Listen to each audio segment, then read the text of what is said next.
En septembre 2017, ma copine et moi, après 3 ans de relation, avons traversé une rupture extrêmement amère.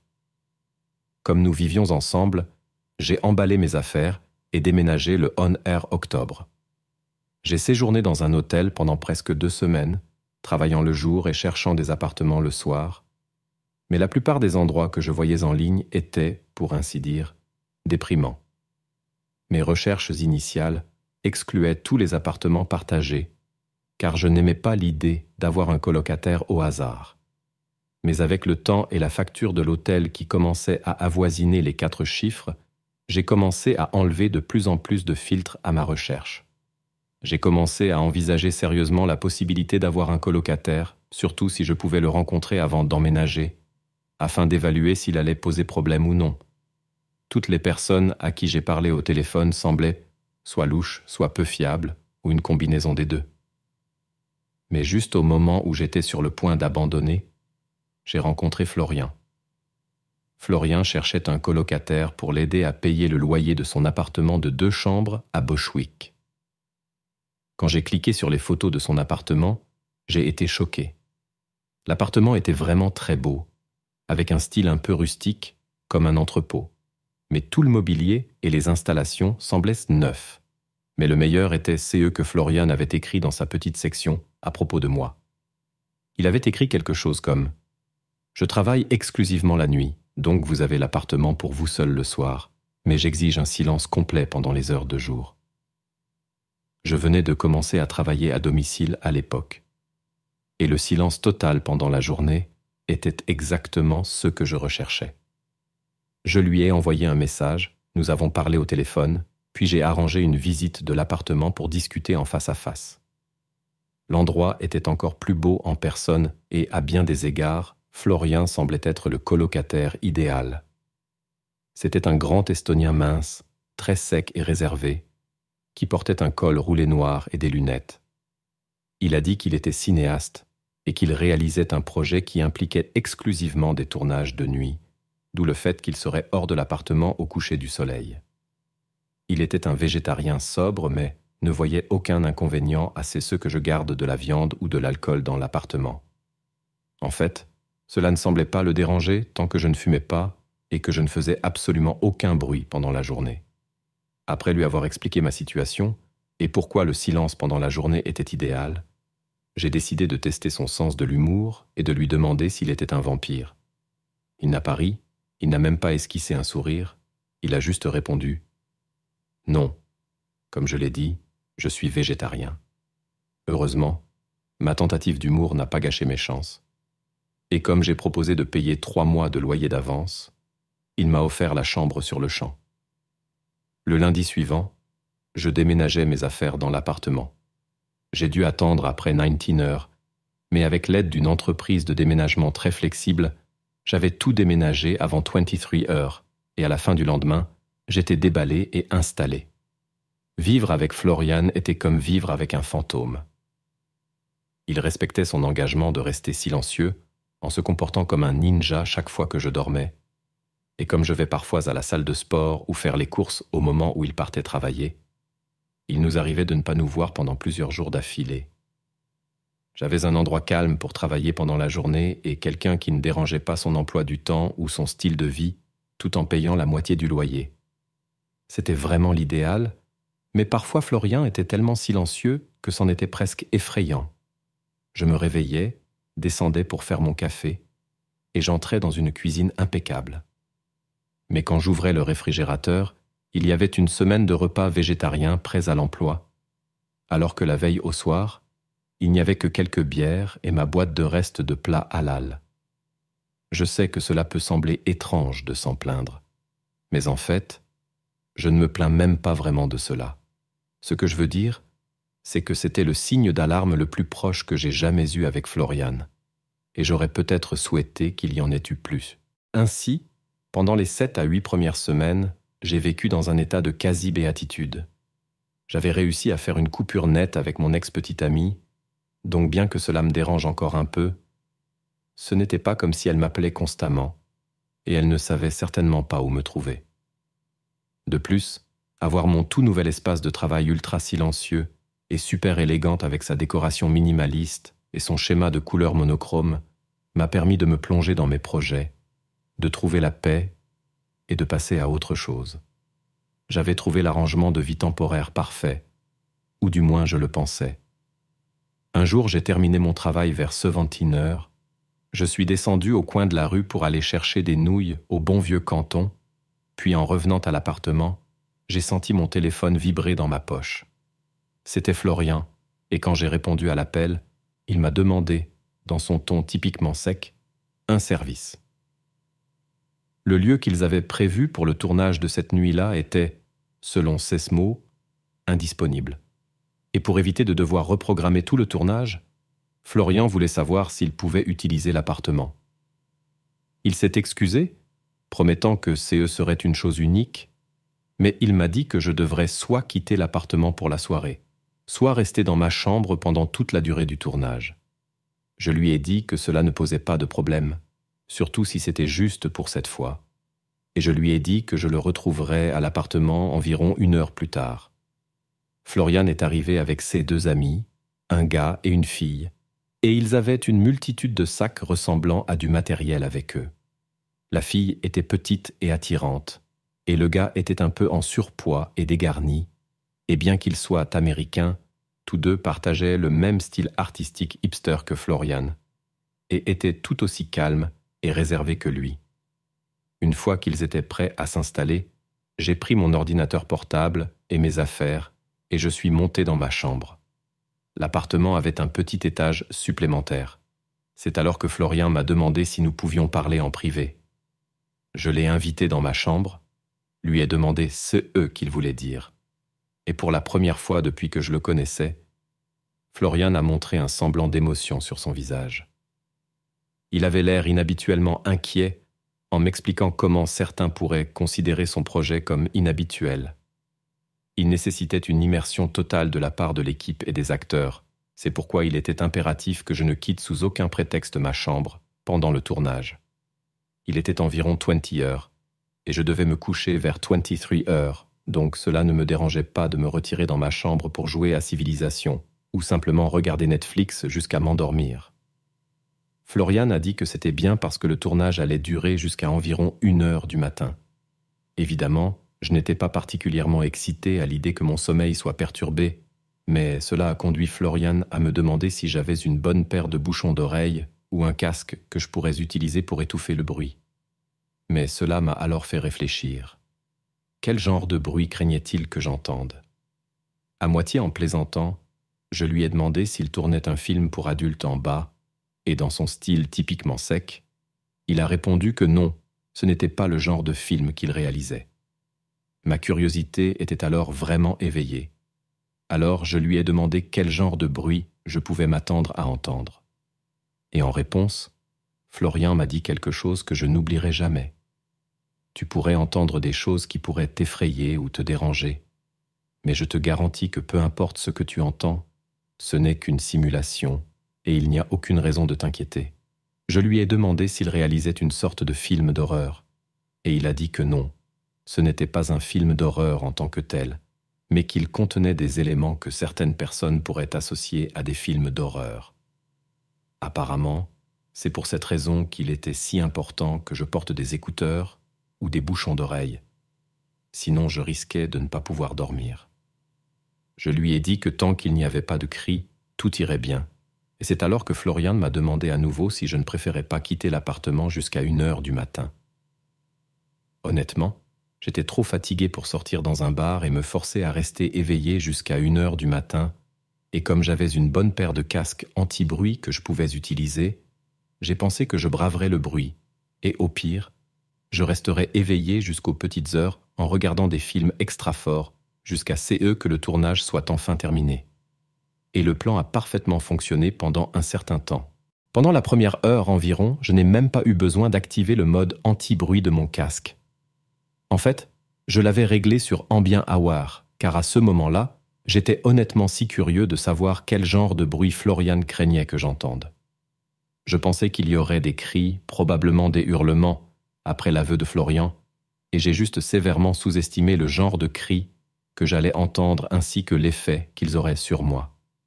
J'avais joué à Civilization V pendant environ 1 heure avant de commencer à entendre les premiers bruits venant d'en bas. C'était le son d'une femme sanglotant, avec des gémissements prolongés comme « Et puisque Florian m'avait déjà dit qu'elle était actrice, le son ne me mettait que mal à l'aise, pas effrayé ou dérangé. J'ai donc activé le mode anti-bruit de mon casque et augmenté la musique de fond de mon jeu, et la combinaison a instantanément étouffé les bruits de sanglots. Je pense que cela a duré peut-être 20 à 30 minutes, jusqu'à ce que je commence à entendre un autre genre de bruit. Un bruit si fort qu'il a commencé à percer la fonction anti-bruit de mon casque. J'ai levé la main vers l'écouteur couvrant mon oreille droite, je l'ai soulevé, et j'ai immédiatement reculé lorsque j'ai entendu le son que j'avais été protégé d'entendre. La fille en bas, actrice ou non, poussait le cri le plus déchirant que j'ai jamais entendu. Je pouvais entendre le moment exact où elle manquait de souffle, car le cri faiblissait et mourait. Puis elle reprenait aussitôt avec un autre hurlement strident. Elle a fait cela encore, et à un moment donné, j'ai clairement entendu quelqu'un crier plus fort qu'elle, mais je ne pouvais pas dire si c'était Florian ou son ami. Je savais que ce n'était pas réel, je savais que ce n'était qu'un acte. Mais il y avait quelque chose dans ce cri qui me mettait les nerfs à vif. Je ne pouvais rester là à l'écouter que pendant 1 minute ou 2 avant de remettre mes écouteurs sur mes oreilles, de monter encore plus le volume sur mon ordinateur portable et d'essayer de faire de mon mieux pour oublier que cela se passait. J'ai fait de mon mieux pour me concentrer sur mon jeu, mais je pouvais toujours entendre ces cris stridents, et bien qu'ils aient été très faibles, je pouvais encore les entendre si je me concentrais sur eux, malgré la musique qui venait de mon casque. La seule façon de les noyer complètement à ce moment-là était de monter le volume de mes écouteurs à 100%, mais cela devenait si fort que cela commençait à me faire mal aux oreilles. Donc, ce n'était pas tenable plus de quelques minutes avant que je doive baisser à nouveau le volume. Heureusement, les cris s'étaient complètement estompés au moment où j'ai dû baisser le volume de mon casque, et j'ai pu passer les quelques minutes suivantes dans une relative tranquillité avant de soudainement entendre le son de supplication frénétique qui se faufilait à nouveau à travers la musique dans mes oreilles.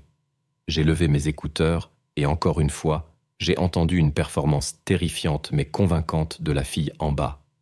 Cette fois, elle ne criait pas, elle suppliant à travers des larmes et des respirations saccadées. Elle n'arrêtait pas de dire « Non, s'il vous plaît, non, s'il vous plaît, mon Dieu, non » et d'autres variations sur ce thème. Et elle l'a fait sans interruption pendant environ 14 minutes d'affilée. Je suppose que parler fort était plus facile pour ses cordes vocales que de crier à plein poumon, mais cela lui a permis de le faire sans cesse pendant bien plus longtemps que les cris. Encore une fois, j'étais reconnaissant de pouvoir simplement étouffer le bruit sans m'assourdir avec la musique du jeu auquel je jouais. Mais d'une manière ou d'une autre, toutes ces supplications m'ont encore plus affecté que les cris. Et je jure devant Dieu, même avec l'avertissement de Florian que tout cela n'était qu'une mise en scène, chaque fibre de mon être voulait la faire taire. Je suppose que cela m'a dérangé d'une manière profonde, presque instinctive. Quelque chose transmis par nos ancêtres qui fait qu'il est impossible de rester là à ne rien faire quand on entend quelqu'un supplier pour sa vie ou crier de douleur. C'est pourquoi, même lorsque je ne pouvais plus entendre la fille supplier et sangloter, je pouvais encore en quelque sorte le ressentir, vous savez. Les cris allaient et venaient pendant encore quelques heures. Puis vers 22h30, j'ai décidé de prendre une douche et d'essayer de dormir. Les 2 chambres à l'étage étaient équipées de salles de bain attenantes. Un autre avantage de vivre là, donc j'ai pu étouffer les bruits avec un podcast et l'eau courante pendant que je me nettoyais. Mais une fois sorti de la douche, il y avait une courte fenêtre où je devais sécher mes cheveux avant de remettre mes écouteurs. Et pendant ce temps, j'ai entendu la chose la plus dérangeante de la soirée. J'écoutais encore mon podcast et j'avais probablement choisi la personne la plus bruyante possible à écouter. Un grand merci à Tim Dillon. Mais alors que je séchais mes cheveux, j'ai commencé à entendre ce qui ressemblait à un chant collectif des 3 personnes en bas. J'étais curieux de savoir ce qu'ils chantaient Alors je me suis dirigé vers mon téléphone et j'ai baissé le volume de mon podcast pour entendre « Satan, salut Satan, salut Satan » de plus en plus fort. Eh bien, ils devaient être de sacrés bons acteurs parce qu'ils y mettaient tout leur cœur, hurlant ces deux mots encore et encore comme s'ils étaient en extase totale. Je me suis finalement allongé sur mon lit, écouteurs sur les oreilles, en m'infligeant une playlist YouTube appelée « Relaxing Ambient Music », qui s'est avérée ni relaxante ni ambiante.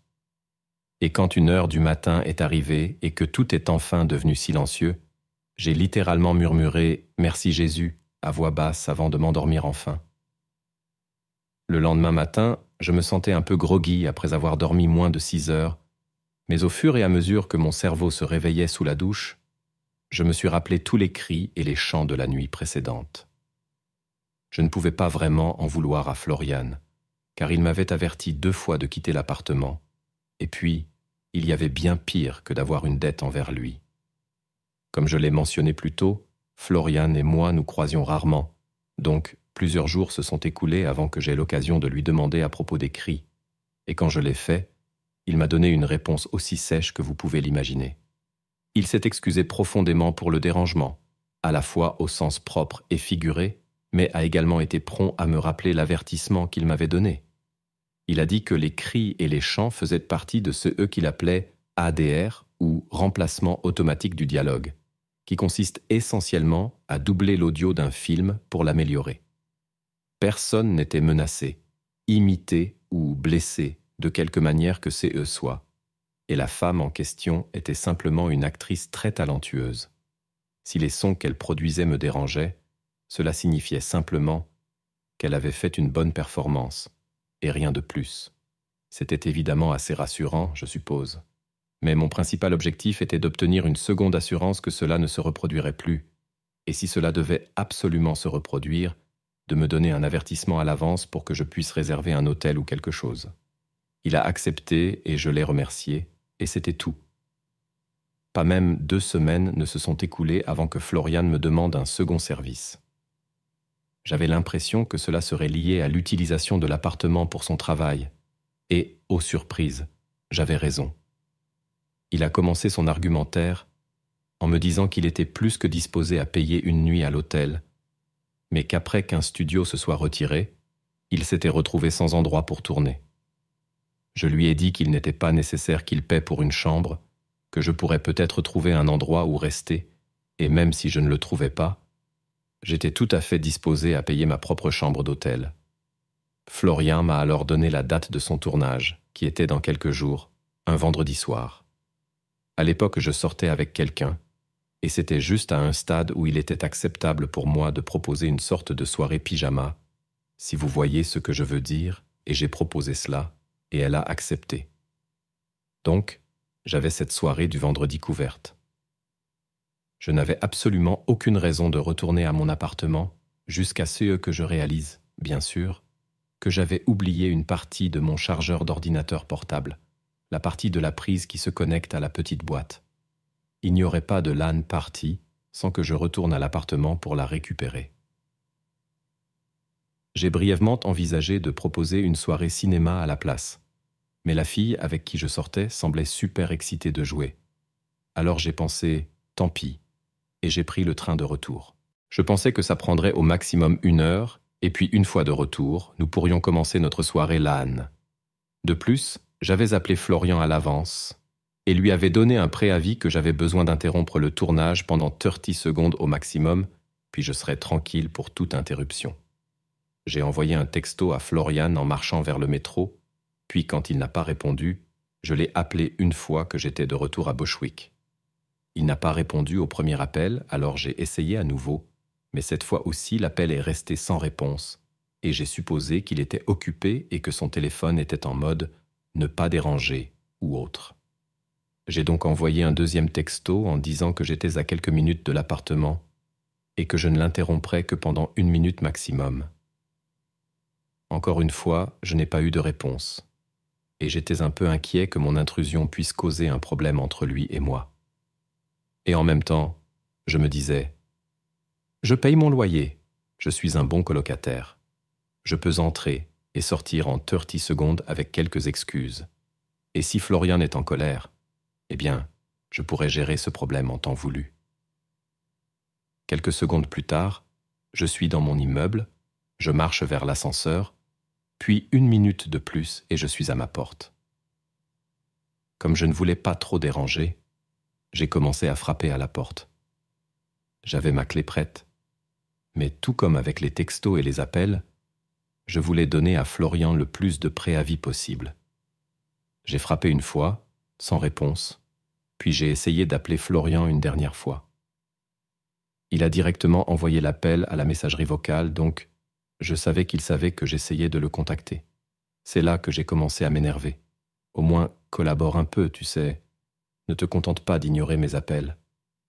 Je comprends qu'il était occupé, mais il aurait littéralement pu simplement prendre le câble de mon ordinateur portable, ouvrir la porte et me le donner. Et hop, il retournait à son tournage. Mais il ne l'a pas fait. Il m'a délibérément ignoré. Après 1 minute d'attente pour un appel ou un texto, j'ai pris ma clé et j'ai ouvert la porte de mon appartement. La première chose que j'ai remarquée en fermant la porte derrière moi, c'est que quelqu'un avait collé une multitude de bâches en plastique transparent partout. Elles étaient sur tous les sols, sur les murs, et il y avait des bandes qui pendaient entre les ouvertures des portes, comme si elles étaient censées être des remplacements fragiles. Et je me dis, qu'est-ce que c'est que ça ?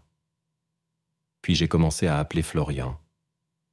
Dès que j'ai appelé, j'ai commencé à entendre des pas lourds venant vers l'entrée de l'appartement. Il marchait avec urgence, alors tout de suite, je me dis « Oh !» et je suis à mi-chemin de lâcher une série d'excuses quand 2 hommes masqués sont apparus. Ils ressemblaient à des agents de sécurité de boîte de nuit, en costume noir, chaussures noires, chemise noire et cravate noire, tout très bien ajusté. La seule différence était que ces gars portaient des masques noirs mat, en plastique très épais à ce qu'il me semblait. Et dès qu'ils m'ont vu, ils ont commencé à marcher dans ma direction. Je me suis dit « Attendez, qui êtes-vous » Mais ils n'ont rien dit. Ils se sont jetés sur moi, m'ont attrapé, et la chose suivante que je sais, c'est qu'ils m'ont plaqué au sol si fort que j'en ai eu le souffle coupé. Je suis resté là un moment, essayant de reprendre mon souffle, puis quand j'ai retrouvé mes esprits, j'ai fait de mon mieux pour me débattre, mais j'ai échoué misérablement. Pendant tout ce temps, je criais aux 2 gars « Mais qu'est-ce que vous faites ? Foutez-moi la paix !» Mais encore une fois, ils m'ont complètement ignoré et ont commencé à crier « Intrus !» Je me dis « Je ne suis pas un intrus, j'habite ici. » Et c'est à ce moment-là que j'ai entendu le crépitement d'un taser avant de ressentir une douleur intense qui remontait ma jambe. Et soudain, je ne pouvais plus bouger ni parler. J'ai essayé de continuer à me battre une fois que j'ai réalisé que je pouvais de nouveau bouger, mais j'étais tellement secoué par le taser que je me sentais comme vidé. Il ne me restait plus rien en réserve, et tout ce que je pouvais faire, c'était de rester là allongé pendant que ces 2 gorilles me maintenaient au sol en attendant d'avoir une autre occasion de m'échapper. Je criais toujours pour qu'ils me lâchent quand quelqu'un dans la zone de vie ouverte de l'appartement, que je ne pouvais pas voir, a demandé d'un ton très autoritaire ce qui se passait. Je me suis immédiatement tu, puis l'un des 2 hommes masqués a répété le même mot, « intrus ». Et la personne qui a parlé, dont je ne reconnaissais pas la voix, leur a alors dit, je cite, « Enlevez-le ». Les 2 gorilles m'ont immédiatement traîné dans le couloir à l'extérieur de l'appartement, m'ont jeté par terre, puis sont retournés à l'intérieur et ont refermé la porte derrière eux.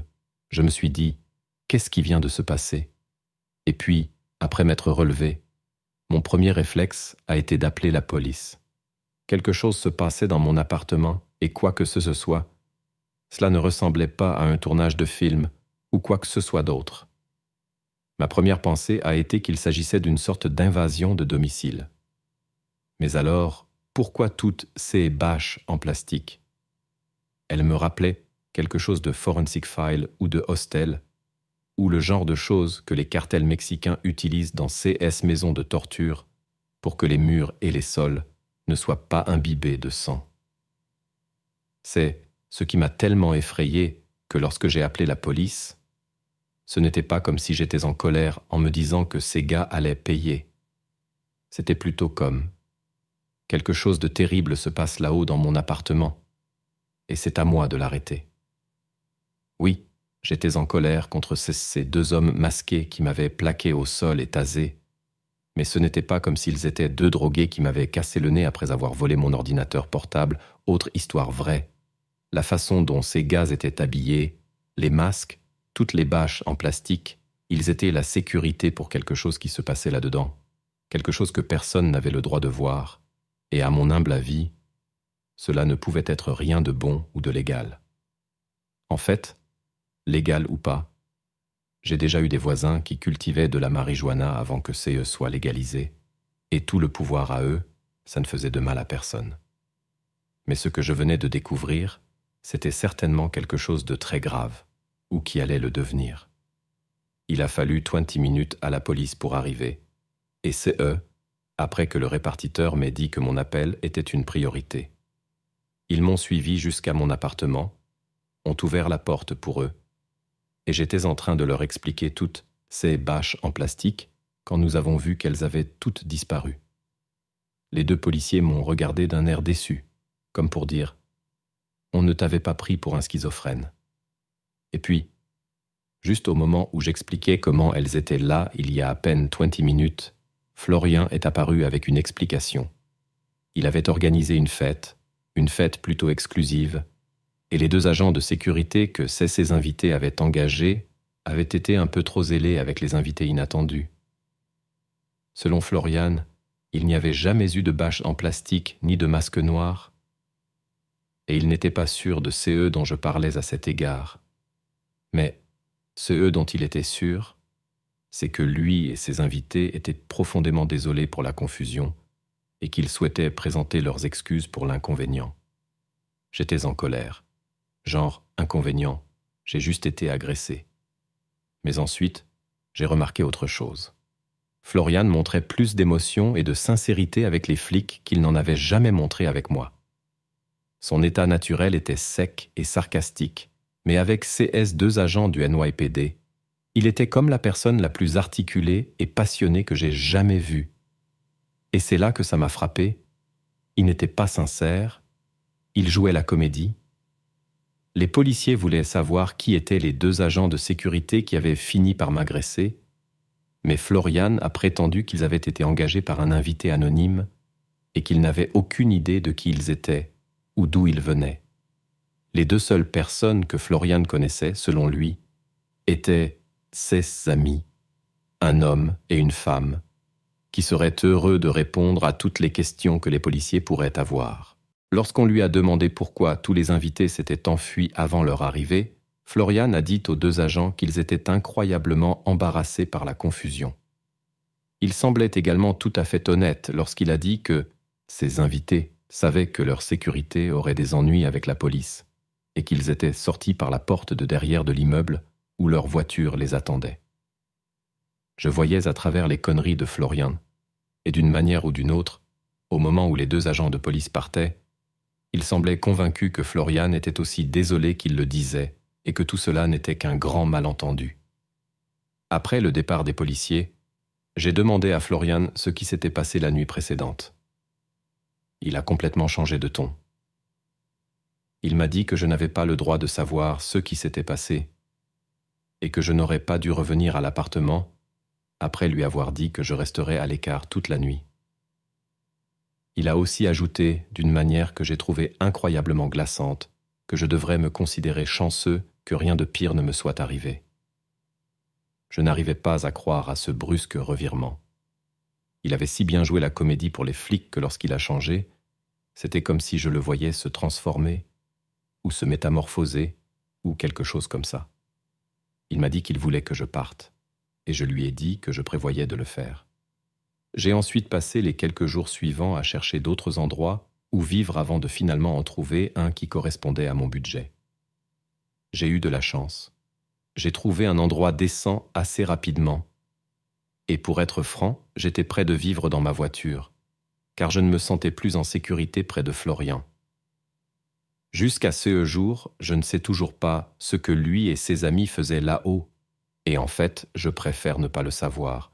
Et cela n'a pas toujours été le cas. J'ai passé de nombreuses heures à essayer de comprendre ce qu'ils faisaient réellement. Car quoi que ce soit, je ne pensais pas que c'était quelque chose d'innocent, même de loin. J'ai essayé de contacter les 2 policiers avec lesquels j'avais traité pour voir s'il y avait eu des mises à jour. Mais il est rapidement devenu clair qu'ils n'étaient pas du tout intéressés et qu'ils pensaient que j'étais probablement un intrus qui avait eu ce « eux » qu'ils méritaient. Du moins, c'est l'impression que j'ai eue, car après tout, c'est New York, un endroit où un crime majeur a lieu toutes les 4 minutes. Mais si les murs de cet appartement pouvaient parler, je parie qu'ils raconteraient des histoires vraiment terrifiantes, et de nos jours, je suis heureux de ne pas en entendre une seule. En 2009, alors que je venais d'avoir 22 ans, l'un de mes meilleurs amis d'enfance a rencontré une fille sur Facebook. Dean était un peu un pionnier à bien des égards, car à l'époque, avoir une petite amie sur Facebook nous semblait plutôt triste, alors qu'aujourd'hui, rencontrer quelqu'un sur des applications de rencontres ou via les messages privés sur les réseaux sociaux est une manière tout à fait normale pour les couples de se trouver. On plaisantait souvent en disant que cette fille était un catfish, avant même que le terme catfishing n'existe vraiment. On n'utilisait pas ce terme exact, mais il y avait beaucoup de blagues sur le fait que Louise pourrait en réalité être un homme nommé Louis, 3 fois plus âgé que lui. Il s'est avéré que Louise était une personne réelle, et quand nous l'avons rencontrée, nous avons compris pourquoi Dean en était si amoureux. Il semblait parfaitement assorti, et environ 18 mois après leur rencontre, Dean a annoncé qu'il allait déménager à Bournemouth pour être plus proche d'elle. Nous étions tristes de le voir partir, car Bournemouth est à 7 heures de route de Durham, où nous avons grandi, et sans voiture. Il ne pouvait pas rentrer à la maison quand il le souhaitait, car les trains prenaient encore plus de temps et les tarifs étaient exorbitants. Comme Louise vivait avec sa mère et son frère, Dean a commencé à chercher des appartements à Bournemouth. Et une fois qu'il avait économisé un peu d'argent et trouvé un endroit où vivre, il est parti. Nous avons découvert plus tard qu'il avait emménagé dans un appartement partagé juste à l'extérieur du centre-ville et qu'il avait rapidement trouvé un travail comme plongeur dans une cuisine pour ne pas épuiser ses économies trop rapidement. Son travail se passait bien, sa relation était florissante, et la seule chose qui l'empêchait de prendre un appartement avec sa petite amie était le fait qu'elle n'avait pas encore de travail. En plus de cela, son nouveau colocataire semblait être un gars sympa aussi. Mais Dean n'était pas très bavard quand il s'agissait de donner des informations à son sujet. Comme vous pouvez l'imaginer, il était très fier de lui pour avoir réussi à s'en sortir de cette manière. Il nous a tout raconté sur son nouveau travail, sur son nouveau quartier, et a mentionné brièvement à quel point son nouveau colocataire était cool. Ils buvaient ensemble, fumaient ensemble, regardaient des films d'horreur ensemble, mais quand nous lui demandions ce qu'il faisait dans la vie, à quoi il ressemblait ou ce qui l'intéressait, Dean devenait soudainement vague ou donnait des réponses évasives. Nous avons simplement mis cela sur le compte de son arrivée récente dans la région, et il n'est pas de bon ton de s'immiscer dans la vie des gens, n'est-ce pas? Quoi qu'il en soit, nous étions contents qu'il s'en sorte bien, même si cela signifiait le voir moins souvent. Environ 6 semaines se sont écoulées, et Dean a fini par nous inviter à Bournemouth pour le week-end. Nous avions tous environ 23 ou 24 ans à l'époque, CE qui signifiait que nous n'avions pas beaucoup d'argent à dépenser en hôtel et autres. Mais Dean nous a dit « Pas de problème, venez simplement dormir chez moi ». Nous avons pris la route le vendredi matin, sommes arrivés en fin d'après-midi, puis avons cherché son appartement près d'un endroit appelé Bosham. Nous l'avons trouvé sans problème. Notre ami commun a klaxonné quand nous étions dehors, et nous avons eu des retrouvailles euphoriques dans le parking de son immeuble. Nous n'avions pas vu Dean depuis presque 2 mois, alors nous étions ravis de le retrouver. Mais après qu'il nous ait invités à l'intérieur pour une tasse de thé et une petite discussion, nous avons réalisé que quelque chose n'allait pas chez lui. Il avait l'air pâle. Il semblait avoir perdu du poids, et on aurait dit qu'il ne dormait pas bien non plus. En plus de cela, l'appartement dans lequel il vivait était un véritable dépotoir. Nous n'en avons pas parlé tout de suite, trop occupés à discuter de ceci et de cela, et à essayer de ne pas entamer trop tôt notre réserve de bière. Mais à la fin, je lui ai demandé s'il se sentait prêt pour quelques verres ce soir-là, car il avait l'air un peu malade. Je n'oublierai jamais le profond soupir qu'il a poussé avant de parler, et quand il l'a fait, il nous a dit que les 2 dernières semaines avaient été parmi les plus difficiles de toute sa vie. Le nouveau colocataire de Dean avait commencé comme un type sympa, mais après quelques semaines, il avait commencé à révéler sa vraie nature. L'appartement était dans un état déplorable parce qu'Aaron ne nettoyait jamais, et la seule raison pour laquelle Dean avait été entraîné à vivre là-bas était que le propriétaire avait nettoyé l'endroit de fond en comble et s'était assuré qu'Aaron était absent pendant la visite. Je ne dirais pas qu'Aaron et son propriétaire ont conspiré pour tromper Dean en lui faisant signer un contrat de 6 mois, car d'après CE que j'ai compris, ils se détestaient avec passion.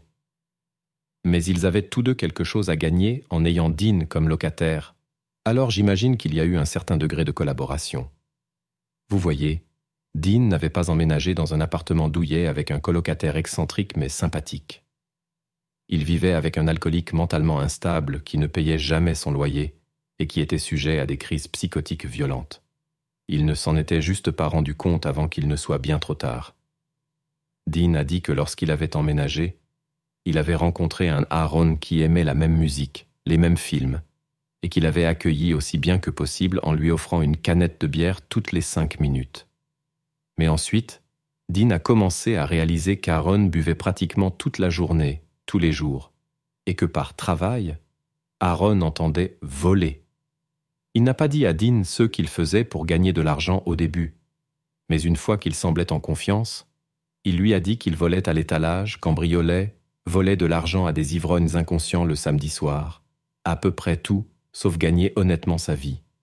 Il refusait également de payer son loyer, refusait de quitter l'appartement, et avait dit une fois à Dean que la police devrait venir et le traîner dehors, et seulement si l'un d'eux voulait risquer de perdre un œil. La seule raison pour laquelle Aaron laissait Dean tranquille, ce qu'il ne semblait faire pour personne d'autre, était qu'il était apparemment son nouveau compagnon de beuverie et de fumette. Et si Aaron avait son mot à dire, il partagerait bientôt d'autres choses. Selon Dean, Aaron ne se contentait pas de boire et de fumer un peu. Il consommait toutes sortes de substances, et plus elles étaient fortes, plus il devenait volatile. Dean a dit que quelques nuits auparavant, il était rentré chez lui pour trouver Aaron en train de fumer du spice, une sorte de cannabis synthétique. Il a dit qu'il était hors de lui, et après avoir écouté de la musique aérobique beaucoup trop fort pendant des heures dans sa chambre, Aaron était sorti de sa chambre avec un fichu sabre de samouraï et avait commencé à faire des mouvements avec. Je ne sais pas comment on appelle ça. Je suis sûr que les Japonais ont un mot pour ça. Mais Aaron agitait l'épée comme s'il s'entraînait pour un combat, mais au ralenti. Dean a dit qu'il s'était immédiatement retiré dans sa chambre et avait verrouillé la porte, espérant simplement qu'Aaron déciderait de le laisser tranquille pour la nuit. Aaron ne baissait jamais la musique lorsqu'il faisait la fête de cette manière, et ses voisins avaient depuis longtemps renoncé à essayer de le faire. Dean a dit qu'il avait appris à vivre avec le bourdonnement incessant du métal industriel tard dans la nuit, mais qu'il ne s'était jamais habitué aux crises d'Aaron. Il commençait à crier de manière aléatoire, ou bien il donnait des coups de pied, ou jetait quelque chose contre le mur de sa chambre. Et Dean nous a dit que la nature aléatoire et violente de C.S. Bruit le réveillait toujours. Aaron mangeait de la nourriture dégoûtante et malodorante. Son hygiène était atroce, et à plus d'une occasion, Aaron avait essayé de se glisser dans le lit de Dean au milieu de la nuit.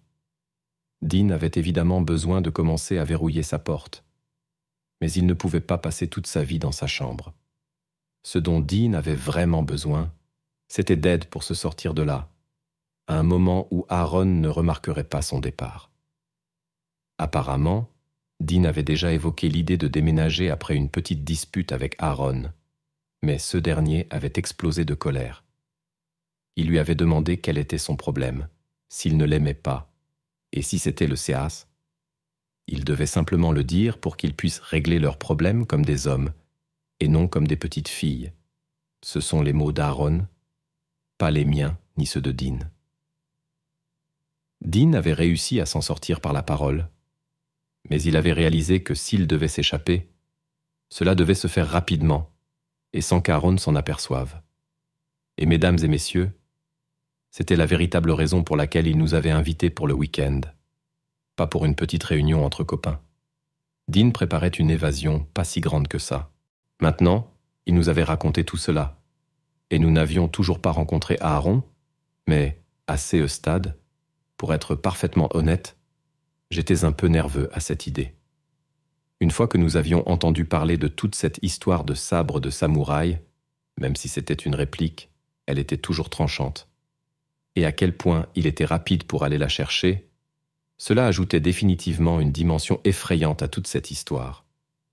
Ce n'était pas juste une question d'aider Dean à déplacer quelques cartons. Nous devions planifier toute l'opération comme une sorte de mission militaire. Et le pire, c'était que nous devions attendre 48 heures jusqu'au dimanche pour le faire, car Aaron serait probablement dans l'appartement jusqu'à dimanche après-midi, moment où il sortirait pour voler et essayer de gagner un peu d'argent pour ses drogues. Puis, soudainement, juste au moment où nous convenions que dimanche était le jour où nous aiderions Dean à déménager, nous entendons le bruit des clés qui glissent dans la serrure de l'appartement, signalant le retour d'Aaron.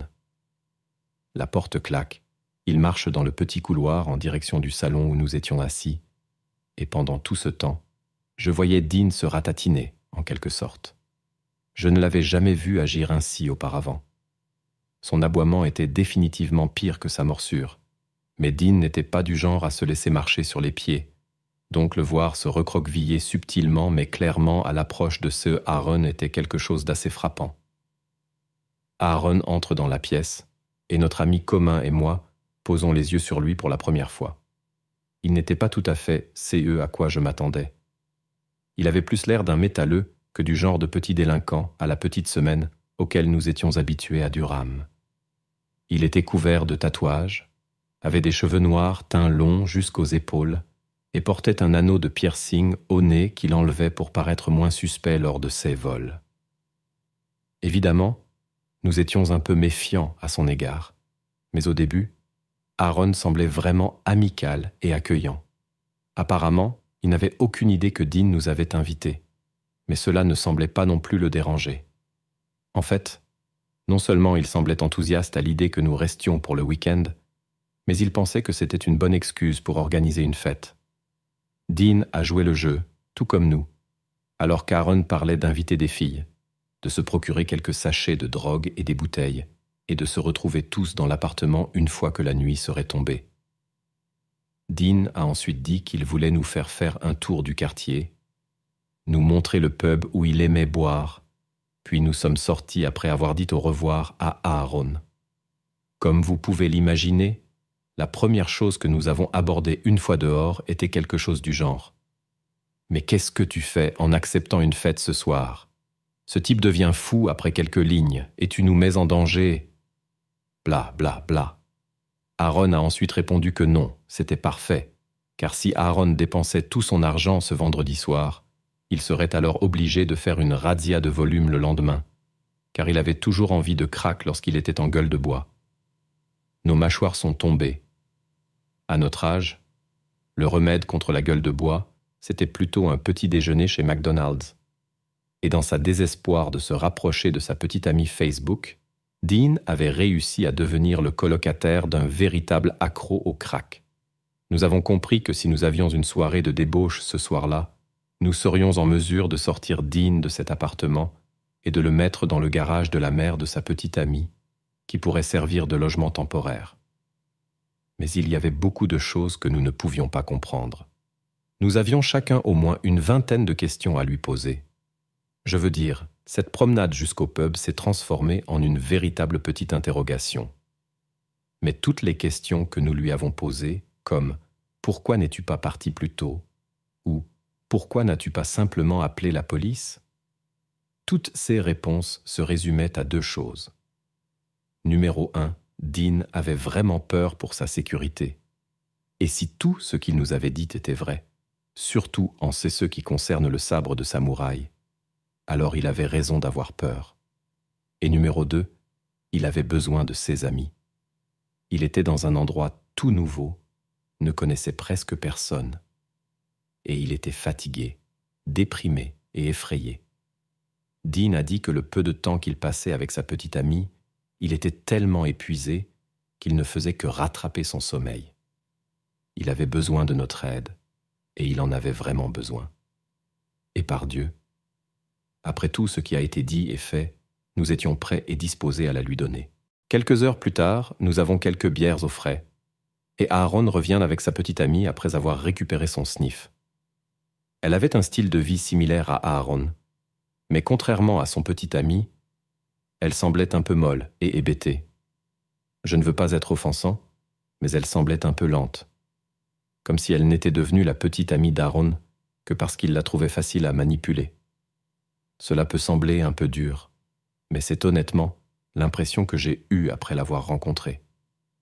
Et c'est aussi ma façon de dire que si Aaron était un maniaque, sa petite amie était juste un peu à côté de la plaque.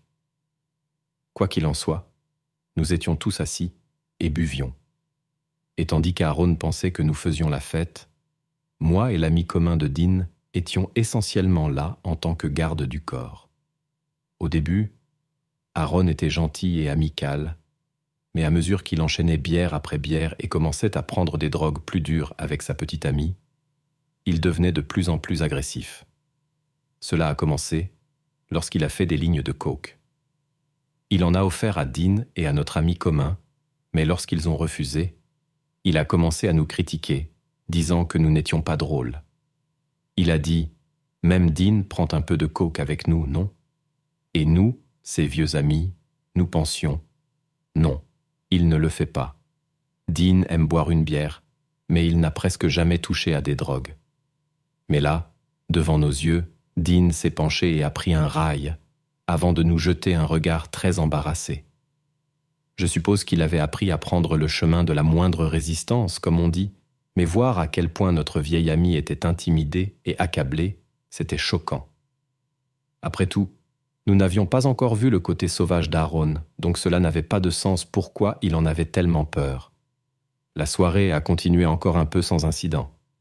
Aaron a commencé à se comporter comme un vrai con, disant les trucs les plus odieux qu'on puisse imaginer, sur à peu près tout ce qu'on peut imaginer. Mais il n'y avait aucun signe que des épées allaient être sorties.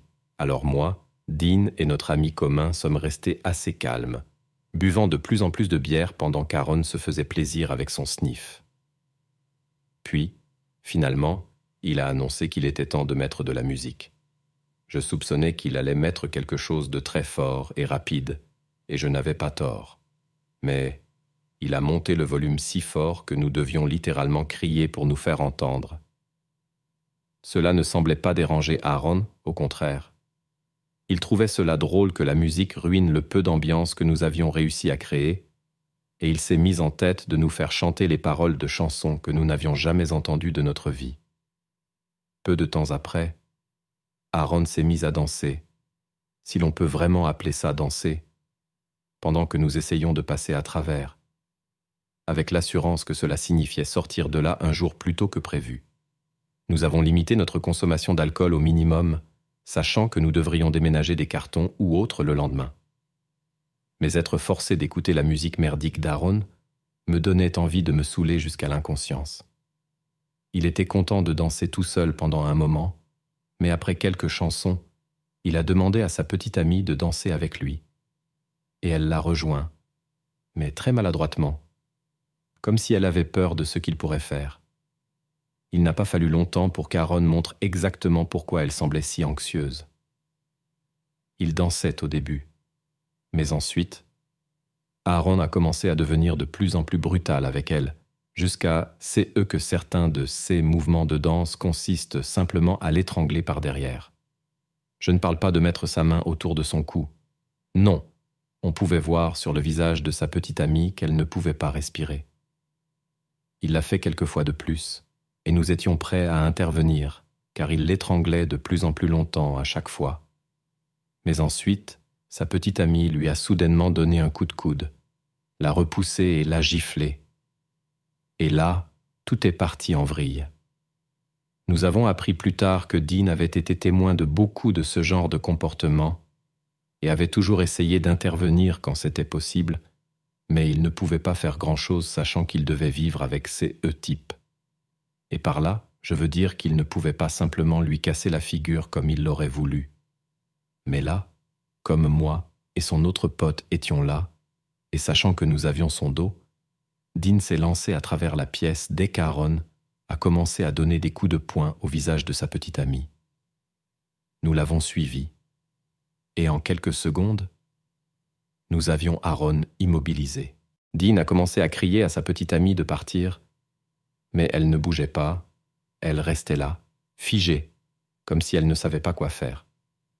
J'ai rejoint Dean pour lui crier d'appeler la police, mais au lieu de réagir et d'appeler le 999, elle a couru dans la chambre d'Aaron et a claqué la porte, nous laissant tous les trois assis sur Aaron.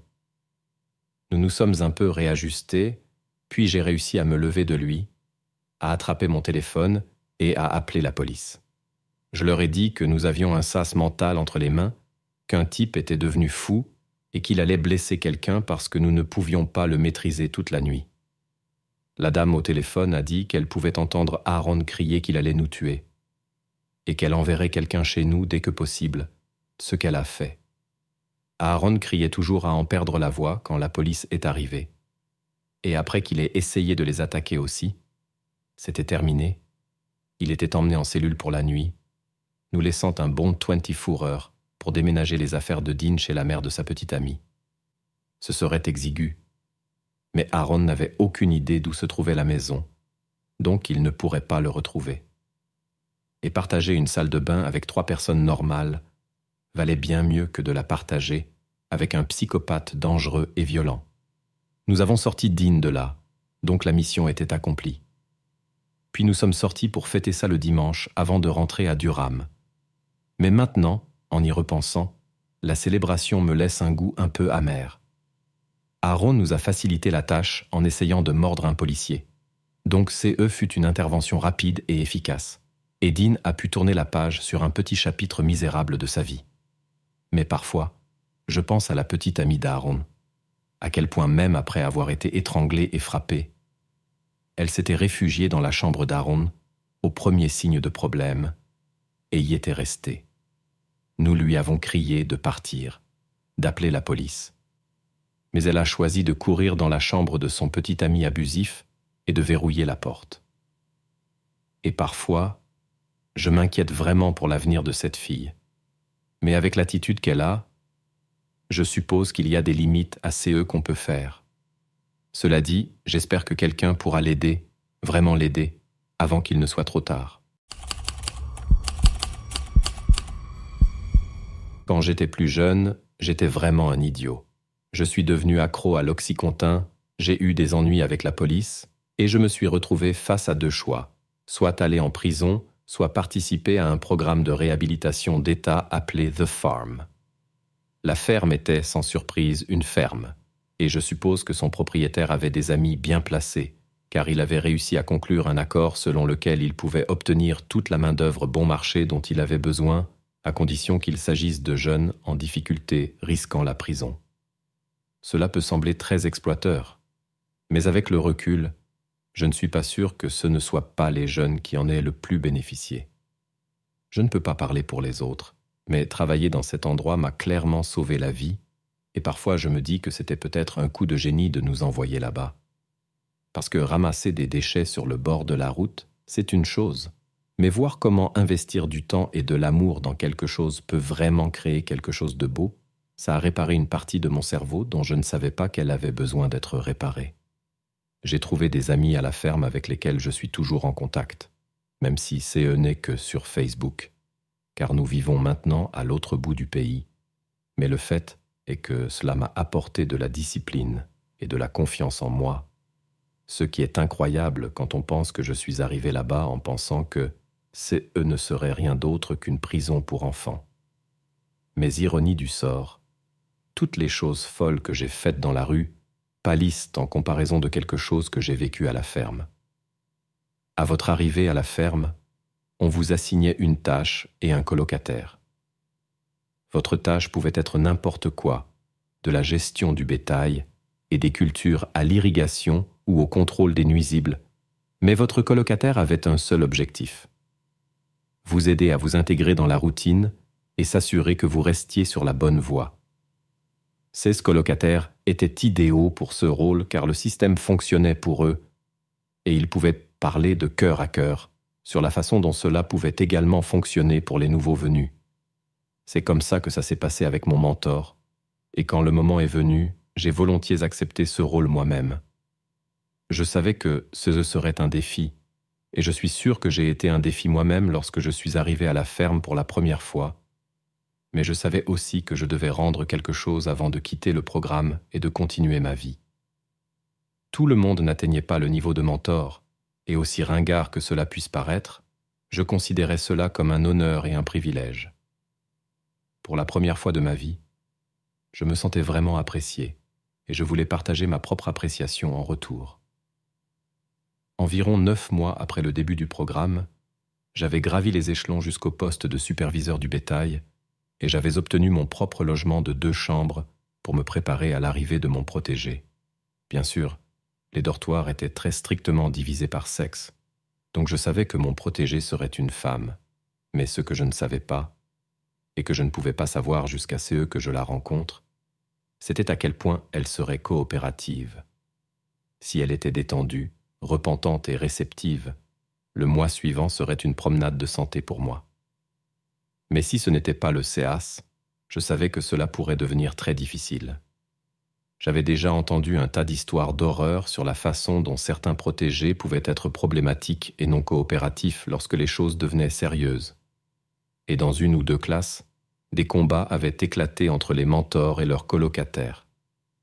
Je ne voulais vraiment pas que cela se produise.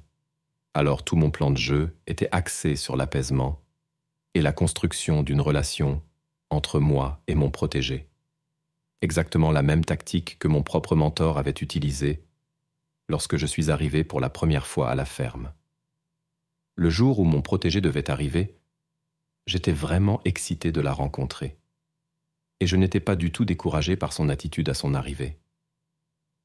Bien sûr, elle ne voulait pas être là, mais peu de gens le voulaient en arrivant pour la première fois, donc je comprenais sa réticence et je le prenais avec calme. Comme j'étais toujours en charge du bétail, elle m'a accompagné pendant quelques jours de travail avec les animaux après son introduction, et bien qu'elle n'ait vraiment pas accroché au début, elle s'est réchauffée avec le temps et a montré des progrès rapides. Elle devait rester avec moi pendant 1 mois, et ce mois pourrait être soit très court, soit très long. Et au bout d'environ 2 semaines, il semblait que CE serait le genre de mois court. Je me souviens comment, quand j'étais sous oxy, le simple fait de voir un policier me donnait une énorme anxiété. Et je ne sais pas, peut-être que dans une autre vie, j'aurais aussi pris la fuite. Tout ce progrès, tout cet espoir, soudainement et cruellement anéanti, c'était un cauchemar, mais un cauchemar qui allait devenir la réalité de Shona dans les minutes qui suivaient, à moins que je ne sois là pour adoucir le coup. Une fois que le plan a été convenu, je me suis dirigé vers les dortoirs, où j'étais presque sûr que Shona se détendait simplement dans sa chambre. Elle était exactement là où je l'attendais quand je suis entré, et je me suis assis sur le lit en face d'elle et lui ai dit que nous devions parler. Je pense qu'elle n'avait vraiment aucune idée qu'un autre mandat d'arrêt était en cours contre elle, car quand je lui ai annoncé la nouvelle, elle était dévastée. Dire que c'était émotionnel serait un euphémisme, et elle a effectivement évoqué l'idée de simplement s'enfuir avant que les policiers ne puissent la voir partir. Mais d'une manière ou d'une autre, j'ai réussi à la convaincre de simplement suivre les policiers pour voir de quoi il s'agissait. Car il valait mieux affronter les conséquences que de fuir et aggraver les choses. Ce qui l'a vraiment convaincue, c'est quand je lui ai demandé si elle était absolument certaine à 100% qu'elle ne savait pas de quoi il s'agissait. Quand elle m'a donné un autre non convaincant, je lui ai dit que ça ne pouvait pas être si grave. Elle se souviendrait si elle avait braqué un magasin d'alcool ou tiré sur quelqu'un. Mais si elle ne s'en souvenait vraiment pas et n'était pas totalement ivre quand c'est arrivé, alors ça ne pouvait pas être pire qu'un rendez-vous au tribunal manqué ou une infraction au code de la route. Shona s'est un peu calmée en disant « Bon sang, tu as raison », et après lui avoir promis que les chefs de groupe diraient un mot en sa faveur pour qu'elle puisse peut-être revenir, elle a accepté de me suivre jusqu'au policier qui l'attendait.